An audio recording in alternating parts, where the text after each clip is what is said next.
So now the final one on the piping practice lesson, we have another variation putting together three different piping that we have learned. There is a bit of variation to the other leaf ruffle that you did. So we're just going to have the stars piped in straight lines, but then that's going to be a curve. Okay, so I've included a template here for you as a guideline to do.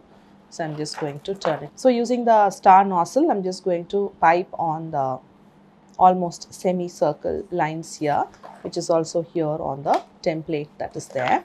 And then I'm just going to pipe shells, plain shells. So this area is going to look like a fleur-de-lis kind of a design.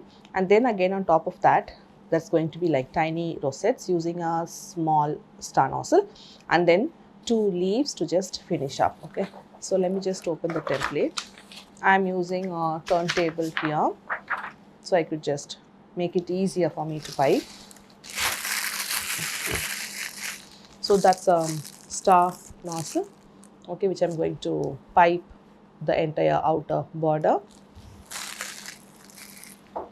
I'm going to start here, so I'm not going to move my hand, I'm just going to take the help of the turntable, but I'm going to follow the outline. So my movement is going to be like this. So this is just going to help me follow the shape in which I'm going to pipe, but the moving of the entire stretch is going to happen with a coordination between the left and the right hand. Okay, so let me just start. So I'm going to stop at every semicircle.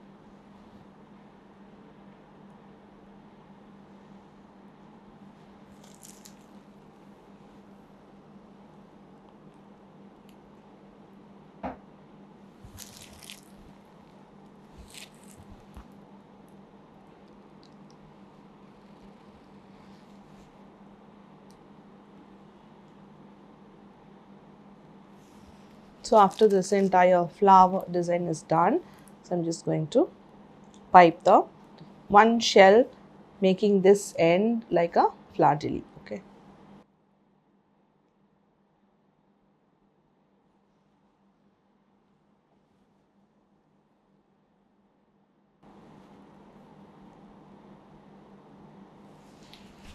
Okay, so the second one is also done, and then I'm just going to use the pink fitted in a very small star nozzle. So I'm just going to make a tiny rosette here.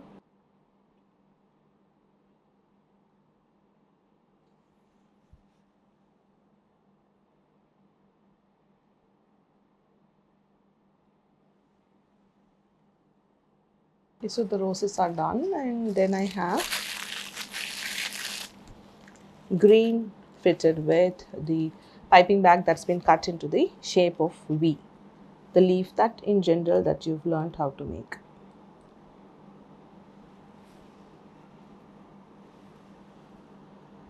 Simple small leaf.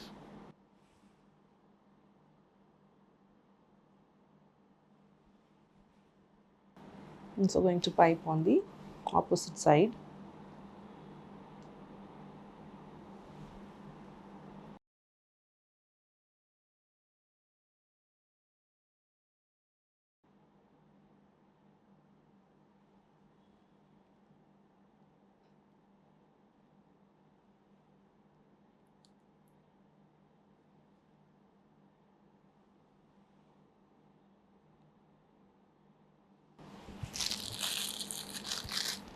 So the last one is done here. We have incorporated 4 different kinds of piping put together. So with this we've come to the end of the piping practices lesson. We have learned quite a lot of piping practices. So to make each of them meticulously, making each of them perfect will reflect in your performance for the rest of the course, where we'll have a lot of different other things, different other skill set that we will be doing. The piping practices forms the basis to all the others that we will be doing in the rest of the course. So I hope by the end of this you would have had like a really good hands-on on all the piping practices. So catch you up on the other lessons part of the course.